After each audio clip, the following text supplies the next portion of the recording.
Hello my dear viewers, আজ অন্যরকম একটা এপিসোড নিয়ে আপনাদের সামনে চমকে দেওয়ার মতন একটা তথ্য। চমকে দেওয়ার জন্য এই আয়োজন। ওপেন জানালা সাবস্ক্রাইব করে সামিল হন আমাদের সাথে। সো নো সময় নষ্ট, লেটস স্টার্ট। আপনি জীবনে একটা গরুর দাম কত হতে পারে জানেন বা শুনেছেন?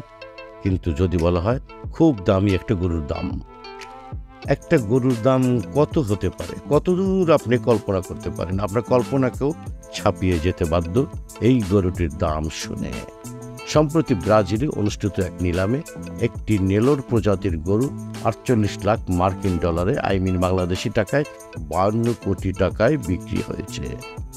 এটি এখন বিশ্বের সবচেয়ে দামি গরু ও গবাদি পশু। গরুটির নাম ভিয়াতিনা। ব্রাজিলের প্রাণী বিজ্ঞানীদের মতে তার দাম রেকর্ড গড়েছে ঠিকই, তবে এর দাম শুধু তার মূল্য হিসেবে দেখলে ভুল হবে। নেলোর প্রজাতির গরুর জিনগত উপাদানের সম্ভাবনাও লুকিয়ে রয়েছে ভিয়াতিনার এই অভাবনীয় দামের পেছনে। দামই বলে দিচ্ছে কত বড় উন্নত ও সর্বোচ্চ গুণগত মানের গরু এই নেলোর। এই নিলামটি অনুষ্ঠিত হয়েছে ব্রাজিলের সাও পাওলো শহরের আরন্দুতে।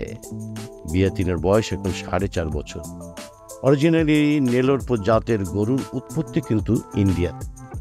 অন্ধ্রপ্রদেশের নেলোর জেলার নাম থেকেই এই প্রজাতির গরুর নামকরণ হয়েছিল। 1868 সালে জাহাজ করে একজোড়া মেল অ্যান্ড ফিমেল নেলোর প্রজাতির গরু ব্রাজিলে নিয়ে যাওয়া হয়েছিল। এরপর ব্রাজিলে নেলোর প্রজাতির গরু প্রজননে গরুর সংখ্যা উল্লেখযোগ্যভাবে বৃদ্ধি ঘটেছিল। বর্তমানে বৃদ্ধির হার বেশ কমে গেছে। এখন ব্রাজিলের অন্যতম গুরুত্বপূর্ণ এলিট গবাদি পশুর জাত হয়ে উঠেছে নেলোর এই গরু। নেলোর গরুর বৈজ্ঞানিক নামেও কিন্তু ইন্ডিয়ার সাথে শেকড় জড়িয়ে আছে, বস ইন্ডিকাস।